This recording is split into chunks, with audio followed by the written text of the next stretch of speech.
So what's happening now? I've got the mini French toasts in the oven cooking. I'm going to fill some more and then wait for wave 2 of people to come by, and then I'll also start on our breakfast burritos after that. Okay. They kind of,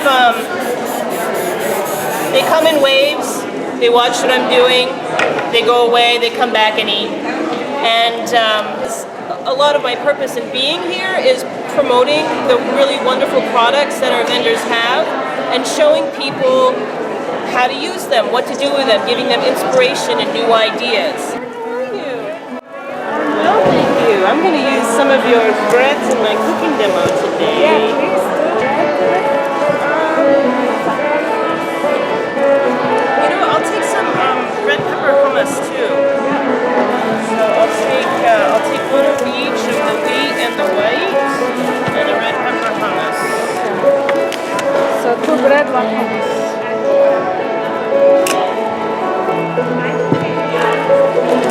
What are we cooking today? I'm going to make some breakfast burritos with these, like breakfast roll-ups, with some salsa and some eggs, and we'll put a little of the hummus in there too. Sounds good. Yeah, I have some spinach to put in there, so that'll be nice. A pint, this size of the plain. And I'll take a small bag of granola as well. Yes, I'm going to use that in my demo. Thank you. Okay, maple chèvre, and what do you have for pickly things today? I have, let's see. This is my cameraman, don't get up. I've got my We have paprika. pickled beets, we have zucchini I'll relish. take a zucchini relish, please. And you have a couple extra zucchini relish for me? Yeah, I do. Okay, awesome.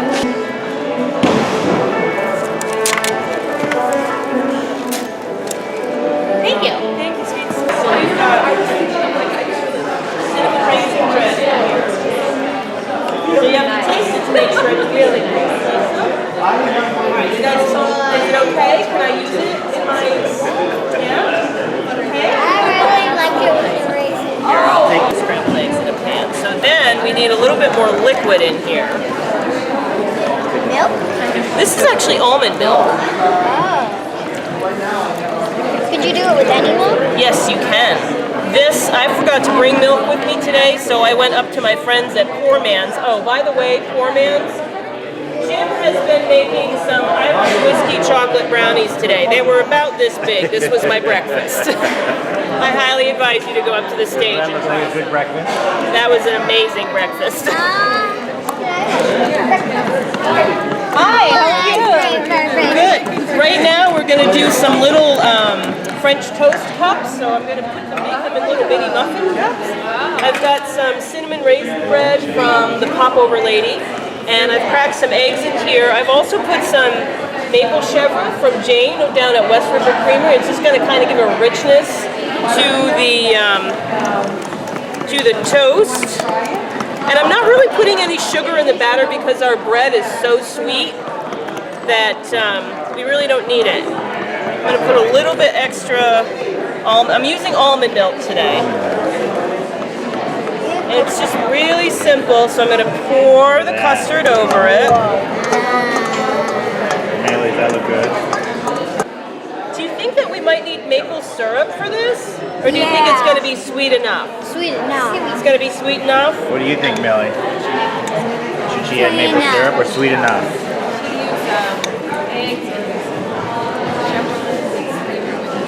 So it's the maple chèvre from Jane at West River Creamery. Maple chèvre, it's delicious.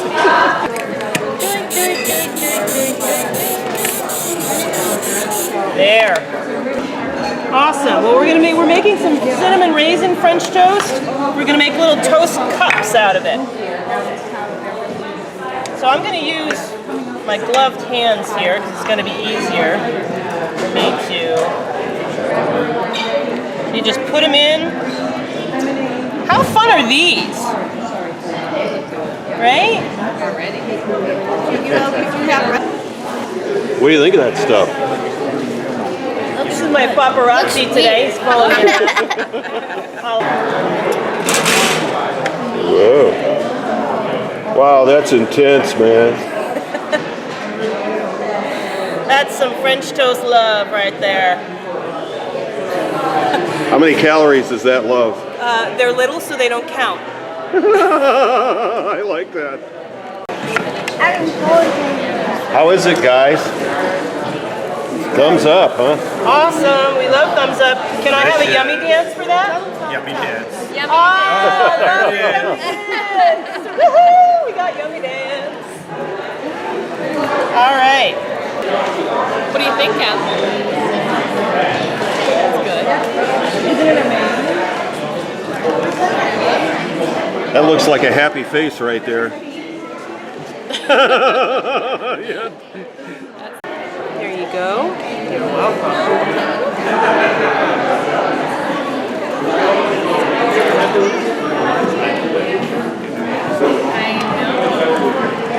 What do you think? All right, go ahead.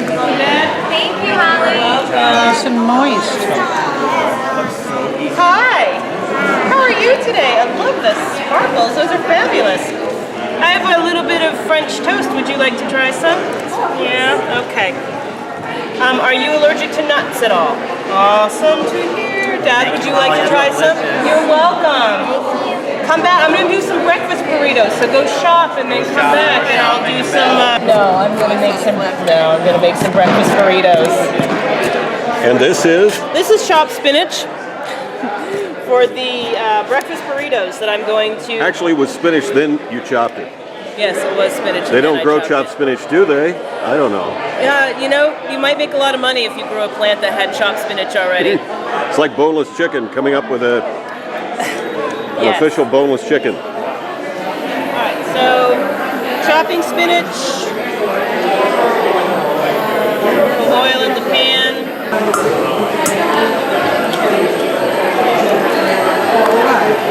And you're preparing for? This is for the breakfast burrito that will have some black bean and corn salsa, spinach. Might put a little zucchini relish in it too if I'm feeling crazy. How did you get into this? I fell into this. I've been in the hospitality industry for about 30 years. I started, like everybody else does, making beer money for college. And then I've always loved to cook. So I went into commercial restaurant kitchens for a while. And what I really love is this, bringing fresh ideas to people and helping to inspire them to go home and create meals on their own. All right, scrambled eggs, spinach.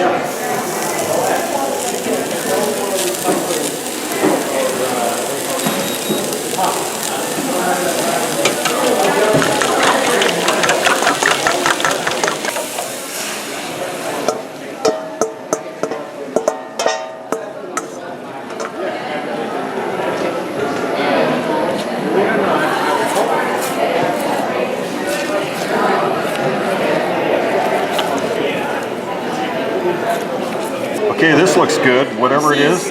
Pam's black bean and corn salsa. I'm going to put in with our egg and spinach mixture.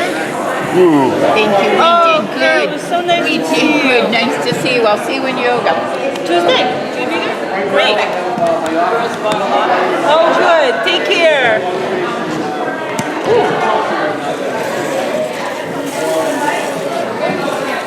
Recipes and friends, it's a great mix. It is a great mix. All right, turn that off, and then we'll get some of our. You know what? I am going to run over to Jane, get some more cheese. Z's need some cheese. So I'll be back in a flash. This is. I'm just going to cut this up into little pieces. You could grate it, since I don't. Oh, I did bring my grater with me. I'll do it this way. Just dice it up into little pieces and toss it in with that mixture, and it'll melt into little cheesy goodness pockets in there. And then we're gonna roll up some burritos.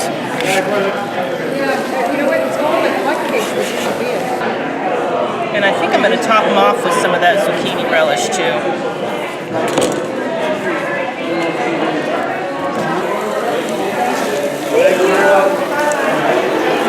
Does it pass inspection?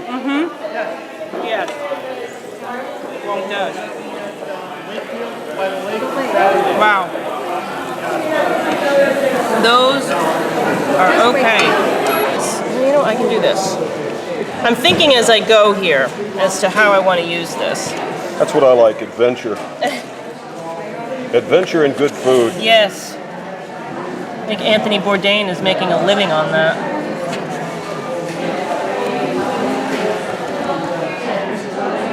How are you ladies today? Good, how are you? Good, fabulous. Thank you. All right, so there's our filling. Breakfast burritos. I'm gonna roll them. Ooh.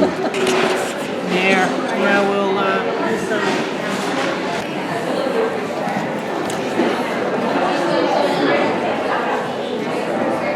They're a little messy, but messy is good. I would. So, scrambled eggs. Both Shady Pine Farm and Lilac Hedge have eggs today. I got spinach from Farmer Dave's, but Red Fire Farm also has it. Ham salsa, and then the Farmhouse Jack cheese from Jane over at West River. On the Syrian bread. And on Samira's Syrian bread, yes. Okay, we definitely make that. I love that. Zucchini relish from West River Creamery, and flatbread from Samira's. Hi! Oh my goodness! I need some love. Come over here. How are you? Good. What do you have over here? It's like face paint. Is that from today or from another day? Today. Party works great for me. Oh, awesome. Try some, Miriam? Yeah? What do you think? You like breakfast burritos? Find out. I'm taking that as a yes. What do you think, Miriam? Good? Yeah, there we go. 2 thumbs up. You gonna have some?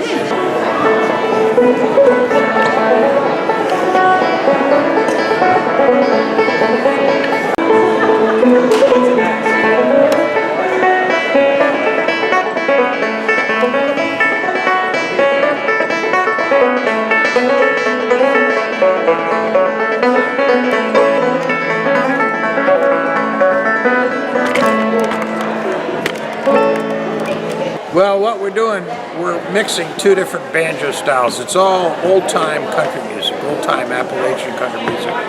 A little French-Canadian tunes occasionally and things like that, but I play the 3-finger. I use 3 fingers and pick them.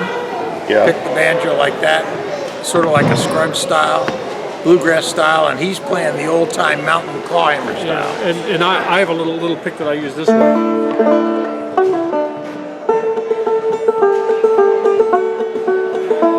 Melody note right there. I used to play without it, but busking we needed the extra volume on it. It works really great. So you guys been doing this? Myself, so. You guys been doing this for 15 years? Oh yeah. Well, we've known each other. So I moved here in 1980, and probably since '83 or '4, something like that. At one of Sandy's. Yeah, we've known each other a long time. Yeah, we've been playing very regularly. It took us a while to get together to actually start playing. Yeah, because we've been playing regularly for about 10 or 15. You know, we keep meeting up at various parties and stuff like that. And I always loved Don's style, and he always loved my style. We kept trying to get it together. And finally, we were at a big cookout in a big backyard. And we finally said, let's go move to the far end. And so we sat there, played for probably an hour. Oh, yeah. And that was when we really realized that we really, we weave in and out between each, and when I'm doing something, he's doing something else. I go up, he goes down. I go down, he goes up. That sort of stuff. And we just kind of weave our 2 styles in and out amongst each other, and it winds up being very different than most of the banjo playing you hear, because we're using two different styles in different ways on the same tune.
Wendy and I had joined together to create the farmers market because we didn't think we could do a winter farmers market on our own.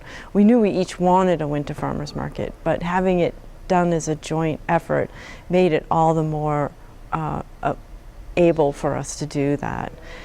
We bring all the vendors from each of our markets to the winter farmers market, and then all of the people from Wakefield and Melrose have the benefit from each market to come.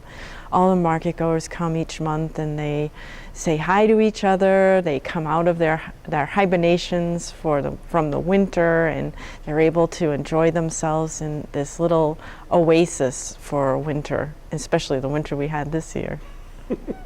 Yeah, for sure. Wendy and I work weeks in advance to know who's going to be at the market, and we look at the space that we have available to us, and we've come up with a basic layout with empty spaces, and then we say, well, who's best to fit that space? And we change it up slightly each time to try to optimize all of the vendors and what they can bring to the market. So we try to put all of the fresh vegetables scattered about so that people have options for getting vegetables from not just one farm, and the meat as well, and the fish as well, and then we have the prepared foods also scattered about. So it's all thought out in advance to know where each vendor will be seated. Wendy from the Wakefield market and I from Melrose have put together a credit card, and we also accept SNAP benefits, which is the Supplemental Nutrition Assistance Program for food stamps. And if you don't have enough cash, we can let you run your credit card, your debit card, your SNAP EBT card at the market, and we'll give you market money in exchange that you can spend at all of the vendors. And if you happen to have market money from either of our markets, you can use that also. If you have Wakefield market money, then you just exchange it for Melrose market money. So we're only dealing with one currency here. But it makes it a lot easier than having to go out, come back in, go out, get some money, come back in, and so you can spend all of your time here. Do you hope to make this a yearly thing? Yes, we in fact have already discussed with the head of Memorial Hall, Kathy Piggott-Broder, on the dates for next year. So again, we'll have a monthly market next year, starting with the Thursday before Thanksgiving and the Thursday before Christmas, and then continue on the third Thursdays of each of the months up until April. So we've already got that hammered out, and we'll again do this as a joint venture next year. Yes, actually, Cindy had done a pre-Thanksgiving market last year that worked really well, and she actually reached out to me and asked if I wanted to join her and work together on a winter market, not just before Thanksgiving, but the Sunday before Christmas, and then the third Sunday of the month, January through April. And I said, sure. Sounded like a good idea. I'd wanted to do a winter market, but it's kind of hard to, it's a lot of work, like Cindy said, it's the downtime and when you're trying to pull things together for your next summer season, but it's doing it together is really good. And as I think, Cindy also said that we've learned a lot from each other, and it's just been a really good thing. The vendors like it, people like it, it's all good. So, as you can imagine, farming in eastern Massachusetts is not an easy thing. There's not much land available, there's not an infrastructure for agriculture, but I've been able to start my farm about 16 years ago and cobble together enough land to the point where we now grow on about 90 acres, so we're growing a wide range of fruits and vegetables. Also, we grow a lot in greenhouses now. And we get people coming to the farm, to our farm stands in Dracut and Tewksbury, at the Brock's Farm in Dracut and the East Street Farm in Tewksbury. But we've noticed that these farmers markets are really like a focal point and a joining point where people come in together, and those that are seeking out really good food come to this one location one day a week. So we can really concentrate our sales, get a large amount of sales of our product in like a 3 to 4 hour period, just one day a week. And instead of having things laid out in the farm stand all day, oftentimes in the summer heat, or in the drier winter air where things are going to dry out, especially the case of our greens, here at the farmers market, having that concentrated 3 to 4 hour busy time really allows us to offer that perishable product that we're growing on the farm, only 20 to 30 minutes away from here, direct to the consumer, so that they end up with a better product, and the farm has a better opportunity to market its product. What the farmers market does for me is it gives me a chance to meet my customers and find out what their likes and dislikes are, and what I'm doing right, and hopefully I'm doing everything right. And it also gives me a chance to try out new products on where I check and see how it sells at the farmers market before I manufacture it for stores. And it's a great way to get your product. What's the history of you doing this? I work for a major appliance company doing cooking demos. And I had product left over, and I developed this, and I started combining the different leftovers until I came up with this black bean recipe. The Salstina is just because I wanted to do it. And you have a shop called Kitteridge Candles. That's correct. How did you come to do something like this? Got laid off from a job, actually. I actually started making candles when I was in junior high and used to sell them to friends and relatives, and had my own little business for a couple of years, and then had put it all away for 30 years or more. And when I got laid off from a job in Boston, a corporate job in Boston, I decided to take out the candles while I was looking for another job, and actually turned it back into a whole second or third career, perhaps. What do you think of the Melrose market, the winter market? How important it is to you? It's been wonderful. We actually do the Wakefield summer market, and that's how we learned about this in the first place. And it's been really terrific because we've seen our Wakefield customers here. Now we have new Melrose customers, and it's been a nice combination of the two towns working together to produce something even bigger than either one of them would have been able to alone. And it's a wonderful venue, so we've been having a great time here. Downey Cider was founded in a Bates College dorm room in Maine, and ended up moving down Which to Massachusetts. college was that? Bates College. Oh, okay. Yeah. And they founded the company their senior year. That's Russ and Tyler, our co-founders. And they ended up having to move production down to Massachusetts due to a bad apple crop in 2012. So that's why we're down east, but we're based in Massachusetts. And we've been in our Charlestown location since 2013, and we've been growing like wildfire since then. So tell me a little bit about your products. Just handle one. All right. So our original blend concept behind that is farm fresh apple cider. So founders grew up around apple orchards, wanted to have a hard cider that tasted like the cider you get fresh from a farm. So we take fresh cider, which is a mix of 50% Macintosh, 50% a blend of Gala, Cortland, Empire, and Delicious.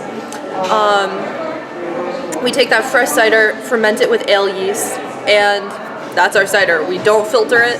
That's our flagship product.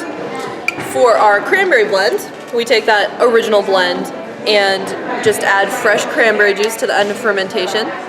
That gives the cider a slightly drier and tartar taste.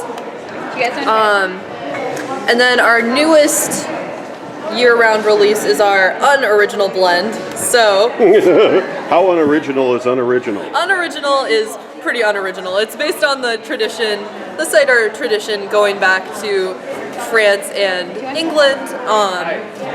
So it's much drier. We take our fresh cider, ferment that with champagne yeast, leaves behind a very delicate apple flavor and a very dry finish. And then we filter it. This is our first filtered cider, actually. So the filtered just makes it much lighter. Back in 2007, we were reading an article about Moxie coming back on the market, and we figured if there's a market out there for Moxie, there has to be a market for Tao root beer, because we knew how popular it was all through the 30s, 40s, 50s, and 60s. So we actually had to research and find the recipe, which we did locate in my grandmother's birth certificate. And then we found that the concentrate manufacturer that helped us out in the 60s still had the recipe, so we contacted them and they were able to provide us with a sample of our original formula. So once we got that, we talked to the bottler down in Rhode Island who was willing to help us get started and do a test run. So we did that around the end of 2008, early 2009, and that was the first run of Tao root beer in 30 years. Selling very well, actually. The root beer has gone very well for the last 5 years, and we just added this past year, we added cream soda, golden ginger ale, and ginger beer to our line. And we're hoping this year to expand further with some of the original fruit flavors of grape, orange, and raspberry lime Ricky. I love coming here. Love the local foods, love the root beer, ginger beer, so we can make some Moscow mules tonight. What's in a Moscow mule? Lime, vodka, and ginger beer. Oh, wow. Can I come over? It's awesome. We love coming here. Great foods. What else do we think about being here? Great foods, lots of local people, and wonderful community atmosphere.